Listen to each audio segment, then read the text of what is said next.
Hello everyone, welcome back to our channel. और आज हम करेंगे टीचिंग एप्टीट्यूड के फर्स्ट चैप्टर के क्वेश्चन प्रैक्टिस। तो पहला क्वेश्चन है, जिसमें मनुष्य की आवश्यकताओं की पूर्ति की क्षमता होती है, उसे क्या कहा जाता है। तो जिसमें मनुष्य की आवश्यकताओं की पूर्ति की क्षमता होती है, उसे संसाधन कहा जाता है। उसे संसाधन कहा जाता है। सबसे बड़ा संसाधन माना गया है किसे? मनुष्य के ज्ञान को सबसे बड़ा संसाधन माना गया है। विद्यालय में उपलब्ध भौतिक संसाधनों में कौन शामिल नहीं होता है? तो विद्यालय में उपलब्ध भौतिक संसाधनों में शिक्षक शामिल नहीं होता है, क्योंकि शिक्षक मानवीय संसाधन है, भौतिक संसाधन नहीं है। निम्न में से कौन विद्यालय संबंधी मानवीय संसाधन है? तो विद्यालय संबंधी मानवीय संसाधन कर्मचारी है। बाकी श्वेत पट्टिका, कमरा और पुस्तकालय भौतिक संसाधन है। भविष्यवाणी करना, समन्वय करना, नियोजन करना, संगठन करना, नियंत्रण करना, प्रबंधन होता है। उक्त कथन किस विद्वान का है? तो ये कथन हेनरी फ्योल का है। उसके बाद है कि निम्न में से कौन एक विद्यालय के भौतिक संसाधनों के अंतर्गत नहीं आता? विद्यालय के भौतिक संसाधनों के अंतर्गत लिपिक वर्ग नहीं आता। क्लर्क जो होता है वो भौतिक संसाधन नहीं होता है, ये मानवीय संसाधन होता है। विद्यालय में मानवीय तथा भौतिक तत्व शामिल होते हैं। निम्न में से क्या भौतिक तत्वों में शामिल है? भौतिक तत्वों में तो पुस्तकालय शामिल है और छात्रावास शामिल है। शिक्षक जो है ये मानवीय है, तो ये शामिल नहीं है। पुस्तकालय और छात्रावास शामिल है, तो ए और बी दोनों सही हैं। उसके विद्यालय परिसर से तात्पर्य है इनमें से कोई नहीं। विद्यालय का भवन ऊंची भूमि पर होना चाहिए, जिससे कि सूर्य का प्रकाश आसानी से पहुंच सके। ऊंची भूमि पर वायु दाब कम होता है, बरसात का पानी इकट्ठा ना हो सके, ज़्यादा शोरगुल ना पहुंच सके। बरसात का पानी इकट्ठा ना हो सके, ऊंची भूमि पर होगा तो बरसात का पानी इकट्ठा नहीं होगा।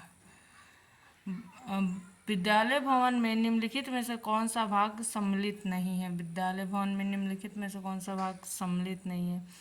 विद्यालय भवन में निम्नलिखित में से तो छात्रावास शामिल है, प्रयोगशालाएं शामिल है, नेशनल हाईवे जगह वो विद्यालय भवन में शामिल नहीं है। कौन सी संस्था हमारी दैनिक दक्षता में वृद्धि करने का केंद्र होता है? कौन सी संस्था हमारे दैनिक दक्षता में, विद्यालय जो है हमारे दैनिक दक्षता में वृद्धि करने का केंद्र होता है। विद्यालय की स्थापना कहाँ नहीं की जानी चाहिए? विद्यालय की स्थापना कोलाहलपूर्ण वातावरण में नहीं की जानी चाहिए। विद्यालय में पेड़ पौधा लगाने से लाभ है। विद्यालय में पेड़ पौधा लगाने से पर्यावरण में की स्वच्छता होगी, ये लाभ है। शिक्षण को प्रभावी बनाने हेतु उपयुक्त सामग्री चाहिए। विद्यालय का मैदान, विद्यालय की इमारत, श्यामपट्ट, ये सभी चाहिए। विद्यालय का वातावरण सुगंधित और दूषण रहित रखने के लिए क्या चाहिए? रंगारोप करना चाहिए, बगीचा लगाना चाहिए, सभागार को घेरना चाहिए, पेयजल की सुविधा करनी चाहिए, तो बगीचे लगाना चाहिए। प्रदूषण रहित और सुगंधित बनाने के लिए बगीचा लगाना चाहिए। विद्यालय परिसर में समय समय पर कीटनाशक दवाइयों का छिड़काव किया जाना चाहिए, ताकि कीटाणु और मच्छर ना फैल सके। विद्यालय के प्रत्येक गतिविधियों पर नियंत्रण किया जाना चाहिए। विद्यालय के प्रत्येक गतिविधियों पर नियंत्रण किया जाना चाहिए। विद्यालय के प्रत्येक गतिविधियों पर नियंत्रण किया जाना चाहिए। विद्यालय के प्रत्येक गतिविधियों पर नियंत्रण रखने हेतु विद्यालय परिसर में सीसीटीवी कैमरा लगवाना चाहिए। विद्यालय परीक्षा की कक्षा होनी चाहिए, रोशनीदार एवं हवादार। कमरे की भौतिक बनावट और आकार कैसा होना चाहिए? कमरे की भौतिक बनावट और आकार कैसा होना चाहिए? बच्चों की संख्या के अनुरूप होना चाहिए। कमरे में ब्लैकबोर्ड फर्श से कितने फीट की ऊंचाई पर होना चाहिए? 4 फीट की ऊंचाई पर होना चाहिए फर्श से। कक्षा के कोने का उपयोग किस रूप में किया जाना चाहिए? कक्षा के कोने का उपयोग किस रूप में किया जाना चाहिए? अध्ययन सामग्री रखने हेतु किया जाना चाहिए। श्यामपट्ट के आसपास क्या नहीं होना चाहिए? श्यामपट्ट के आसपास क्या नहीं होना चाहिए? गुलदस्ता नहीं होना चाहिए, कैलेंडर होना चाहिए, साप्ताहिक चार्ट होना चाहिए और राजनीतिक मानचित्र होना चाहिए। श्यामपट्ट के आसपास मानचित्र क्यों रखा जाता है? श्यामपट्ट के आसपास मानचित्र क्यों रखा जाता है? मानचित्र के अध्ययन करवाने के लिए। श्यामपट्ट के पास मौसम का चार्ट रखा जाता है। श्यामपट्ट के पास मौसम का चार्ट रखा जाता है मौसम संबंधी ज्ञान देने के लिए। विद्यालय में शौच की आवश्यकता क्यों होती है? विद्यालय में शौच की आवश्यकता क्यों होती है? विद्यालय में शौच की आवश्यकता मल मूत्र त्याग करने हेतु होती है। शौचालय विद्यालय परिसर में कहाँ होना चाहिए? शौचालय विद्यालय परिसर में कक्षा से लगे किनारे के स्थान पर होना चाहिए। शौचालय के अभाव में अक्सर छात्र छात्राएं स्कूल में दाखिला नहीं लेते हैं, स्कूल छोड़कर चले जाते हैं, विद्रोह करते रहते। उपयुक्त में से कोई नहीं, स्कूल छोड़कर चले जाते हैं। शौचालय के समीप किसकी व्यवस्था अनिवार्य है? जल और कूड़ेदान दोनों की व्यवस्था अनिवार्य है। निम्नलिखित में से स्कूल में होना चाहिए 24 घंटे पानी की उपलब्धता, पीने और शौचालय के लिए पानी की अलग व्यवस्था, पानी की समय समय पर जांच, उपयुक्त सभी होना चाहिए। विद्यालय में मध्याह्न भोजन को किस समय से पकाया जाना चाहिए? विद्यालय में मध्याह्न भोजन को किस पानी से पकाया जाना चाहिए? पीने की पानी से पकाया जाना चाहिए मध्याह्न भोजन को। विद्यालय के लिए गर्मियों के दिनों में किस तरह के पानी की व्यवस्था की जानी चाहिए? गर्मियों के दिनों में किस तरह की पानी की व्यवस्था की जानी चाहिए? ठंडा जल की। पानी को रखने वाली टंकी की सफाई आवश्यक है, सप्ताह में 1 बार। स्कूल परिसर में जल की निकासी क्यों आवश्यक है? स्कूल परिसर में जल की निकासी क्यों आवश्यक है? साफ सफाई रहे इसलिए। एक सार्वजनिक पुस्तकालय द्वारा नेत्रहीनों के लिए विस्तार सेवाएं किसके द्वारा न्याय संगत ठहराई गई है? पुस्तकालय विज्ञान के सभी नियमों द्वारा न्याय संगत ठहराई गई है। पुस्तकालय से तात्पर्य है विद्यालय में छात्रों के अध्ययन के लिए एकत्र की गई विभिन्न विषयों की पुस्तकों को संगठित रखना, छात्रों के अध्ययन के लिए प्राचीन एवं नवीन संस्कृति संबंधी ग्रंथों को उपलब्ध कराना, अध्ययन के लिए उपयोगी वातावरण, उपयुक्त सभी। विद्यालय का हृदय तथा आत्मा किसे कहा जाता है? विद्यालय का हृदय तथा आत्मा पुस्तकालय को कहा जाता है। एक विद्यालय पुस्तकालय में निम्नलिखित में से कौन सी सामग्री मिलने की आप आशा नहीं रखते हैं? इनमें से तो मानचित्र मिलेगा, पत्रिका मिलेगा, शोध प्रतिवेदन मिलेगा, ये श्रव्य दृश्य सामग्री नहीं मिलेगा। निम्नलिखित में से अल्पकालीन एवं दीर्घकालीन सेवाएं क्या होती है? अल्पकालीन एवं दीर्घकालीन सेवाएं संदर्भ सेवा होता है। निम्नलिखित में से पुस्तकालय का अधिकतम उपयोग किसके द्वारा किया जाता है? पुस्तकालय का अधिकतम उपयोग संदर्भ सेवा द्वारा किया जाता है।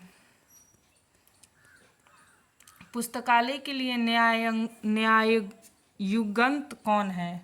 न्यायुगंत कौन है पुस्तकालय के लिए? तो जो पुस्तकालय का प्रथम बार प्रयोग करते हैं वो नवायुगंत हैं। किसी पुस्तकालय का अधिकतम उपयोग किस प्रकार बढ़ा सकते हैं? किसी पुस्तकालय का अधिकतम उपयोग किस प्रकार बढ़ा सकते हैं? संदर्भ सेवा द्वारा बढ़ा सकते हैं। विद्यालय में छात्रावास की आवश्यकता का कारण है। विद्यालय में छात्रावास की आवश्यकता कारण है दूरस्थ विद्यार्थियों के लिए मैरी पार्कर फोलैंड का सिद्धांत है। मैरी पार्कर फोलैंड का सिद्धांत है व्यक्तियों के माध्यम से कार्य पूर्ण होना। व्यक्तियों के माध्यम से कार्य पूर्ण होना। निम्नलिखित में से पुस्तकालय विज्ञान क्या है? निम्नलिखित में से पुस्तकालय विज्ञान क्या है? एक कला और विज्ञान। निम्नलिखित में से पुस्तकालय का मूल तत्व क्या है?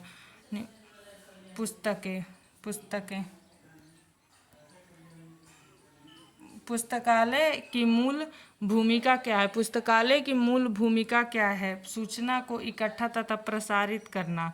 निम्नलिखित में से कौन विद्यालय के पुस्तकालय की विशेषता है? निम्नलिखित में से कौन विद्यालय की इस बैठने की व्यवस्था होनी चाहिए, पानी की व्यवस्था होनी चाहिए, पाठ्यक्रम के अतिरिक्त पुस्तकों की व्यवस्था होनी चाहिए। उपरोक्त में से सभी। खेल कूद विद्यार्थियों के लिए क्यों आवश्यक है? खेल कूद विद्यार्थियों के लिए क्यों आवश्यक है? मानसिक विकास के लिए, शारीरिक विकास के लिए, सर्वांगीण विकास के लिए। उपयुक्त सभी।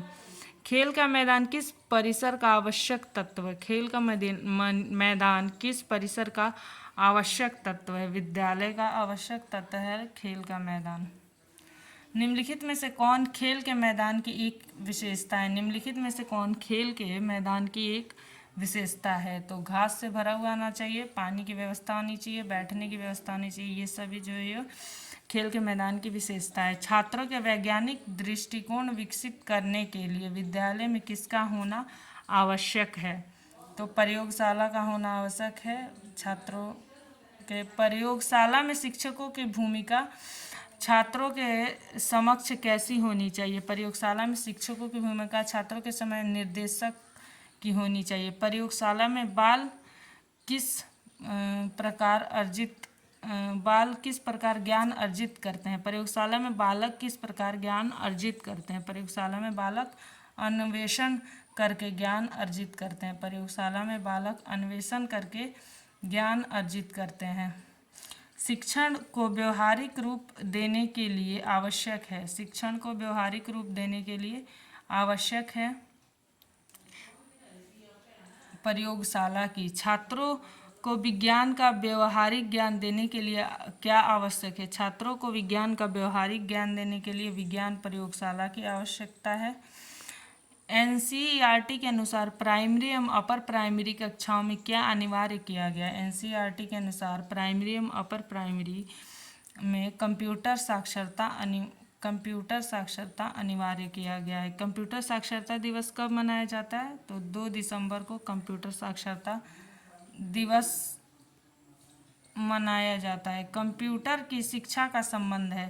कंप्यूटर की शिक्षा का संबंध है हार्डवेयर के ज्ञान से और सॉफ्टवेयर के ज्ञान से, दोनों से। हार्डवेयर और सॉफ्टवेयर दोनों कंप्यूटर से संबंधित है। शैक्षणिक कंप्यूटर का लाभ है। शैक्षणिक कंप्यूटर का लाभ है अंकन कार्य करता है, सूचनाओं को संचित करता है, प्रदत्तों का विश्लेषण करता है। उपयुक्त सभी। असेंबली हॉल का आकार निर्भर करता है। असेंबली हॉल का आकार निर्भर करता है छात्रों की संख्या पर। जितना अधिक छात्र उतना बड़ा assembly hall.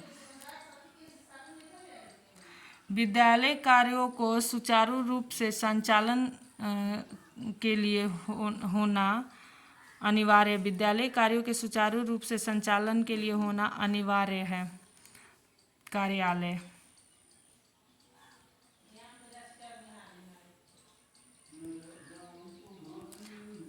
Thank you so much. Please like share and subscribe. Follow करते रहिए। नेक्स्ट वीडियो भी जल्दी आएगा। Thank you.